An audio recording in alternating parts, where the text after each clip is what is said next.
Pertanyaan kedua, diskusikan tentang perbedaan antara bahasa pemrograman berorientasi objek (OOP) dan bahasa pemrograman prosedural.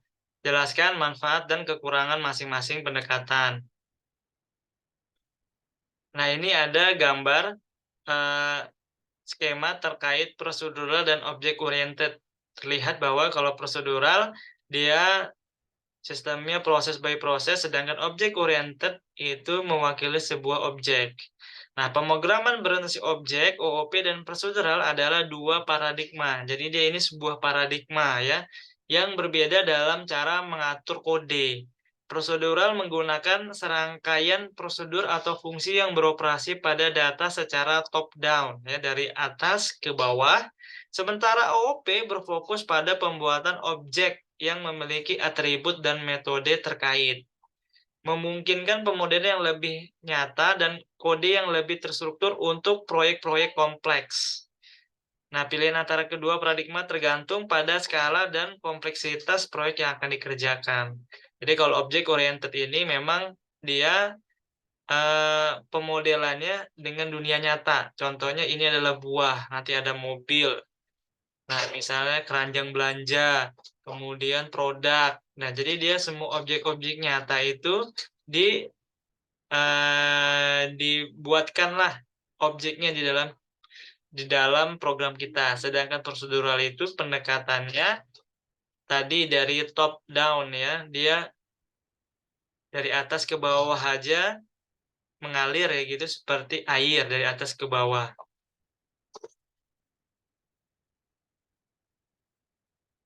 Nah, pemrograman berorientasi objek ini dalam OOP dikembangkan dengan berfokus pada objek-objek yang memiliki atribut data dan metode. Tadi ada misalnya tadi pisang ya, buah begitu ya, ada buah. Nah, buah itu memiliki atribut ya seperti warnanya, rasanya begitu. Kemudian metode-metodenya. Nah, kemudian tadi konsep inti dalam OOP adalah penggabungan data dan operasi yang bekerja pada data tersebut ke dalam entitas tunggal yang disebut objek. Kemudian OOP menekankan pemodelan dunia nyata dan menggunakan konsep seperti enkapsulasi, pewarisan polimorfisme. Jadi enkapsulasi ini dia datanya itu tidak bisa dirubah dari luar. Kemudian pewarisan ini contohnya misalnya ada sebuah objek ya, manusia ya, objek manusia atau objeknya hewan ya. Terus ada kemudian objek berikutnya adalah kucing ya misalnya. Jadi hewan itu sifat umumnya apa saja? Bisa melihat, bisa berjalan begitu ya. Makan, minum, tidur begitu ya. Nah, itu bisa diwariskan ke objek di bawahnya atau anaknya. Itu pewarisan. Kemudian polimorfisme ini dia bisa objek yang umum ya bisa berubah begitu dalam bentuk-bentuk tertentu begitu. Kemudian manfaatnya apa dalam OOP itu? Pertama, modularitas. Ya, OOP itu memungkinkan pemisahan kode ke dalam objek-objek yang independen sehingga memudahkan pengembangan dan pemeliharaan. Reusabilitas. Jadi objek dapat digunakan kembali dalam berbagai bagian program sehingga menghemat waktu dan usaha dalam pengembangan. Jadi sekali dibuat bisa digunakan berkali-kali. Kemudian peningkatan produktivitas tentu ya. OOP memungkinkan kolaborasi tim yang lebih baik dengan memisahkan tugas dan tanggung jawab ke dalam objek yang terpisah. Jadi misalnya ada tim membangun objek A, ya tim yang lain membangun objek B. Nah, ini jadi cepat kerjanya, bisa terpisah daripada harus menulis dalam satu logika program yang sama. Kemudian skalabilitasnya, OOP ini memungkinkan pengembangan program yang lebih besar dan mudah karena objek dapat dibangun, diubah, dan diperluas secara independen. Jadi yang objeknya, satu objek dirubah itu harusnya tidak mempengaruhi objek-objek yang lain karena dia terisolasi. Kemudian apa kekurangannya? Yang pertama kompleksitasnya tentu karena dia menjadikan, objek-objek ya, maka pendekatan objek ini lebih kompleks dan sulit dipahami bagi pemula, terutama jika konsep OOP yang lebih maju seperti polymorphism digunakan.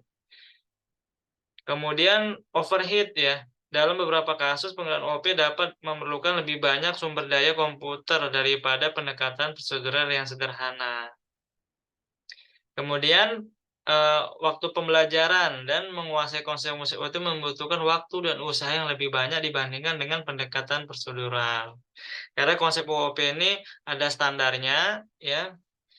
Nah, jadi kita harus belajar lagi ya dibandingkan, dengan prosedural langsung dapat menulis kode, sedangkan, konsep ini harus dipelajari. Jadi memang learning curve-nya jadi lebih panjang.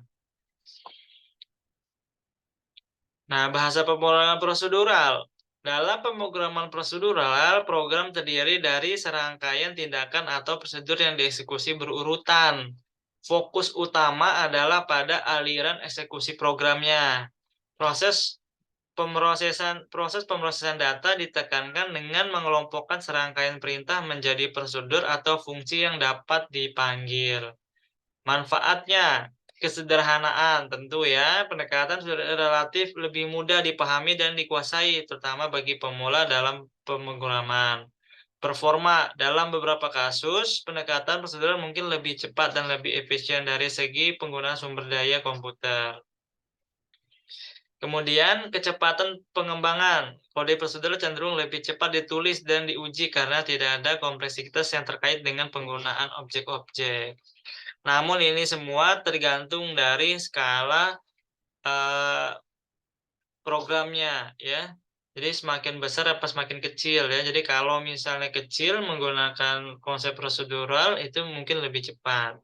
Namun ketika program yang menjadi lebih kompleks, maka prosedural belum tentu menjadi sederhana atau tinggi performa atau kecepatan pengembangan. Ini relatif ya. Kemudian kekurangan, skalabilitas terbatas. Dalam program yang lebih besar dan kompleks, pemrograman prosedural dapat menjadi sulit untuk diorganisir dan dipelihara. Kemudian keterbatasan reusabilitas. Kode dalam pendekatan prosedural cenderung sulit untuk digunakan kembali di tempat lain dalam pemrograman. Kurang pemodelan yang tepat. Dalam pemrograman prosedural, pemodelan dunia nyata mungkin tidak tercapai dengan baik sehingga mempersulit pengembangan sistem yang kompleks. Tadi seperti tadi ya, jadi, kode program itu kalau yang OOP tadi kita gambarkan ya, kita mapping dengan objek-objek yang nyata. Sedangkan prosedural itu hanya kita fokusnya pada aliran eksekusi program. Jadi memang pemodelannya jadi terbatas, begitu. Kesimpulannya, nah pilihan antara pendekatan berorientasi objek dan prosedural tergantung pada kebutuhan dan kompleksitas program yang akan dikembangkan. OOP ini lebih cocok untuk proyek-proyek besar dan kompleks yang memerlukan modularitas dan skalabilitas ya. Jadi bisa pisahkan dan skalanya pun besar. Sedangkan pemrograman prosedural dapat lebih cocok untuk program-program sederhana atau ketika kecepatan eksekusi menjadi prioritas utama.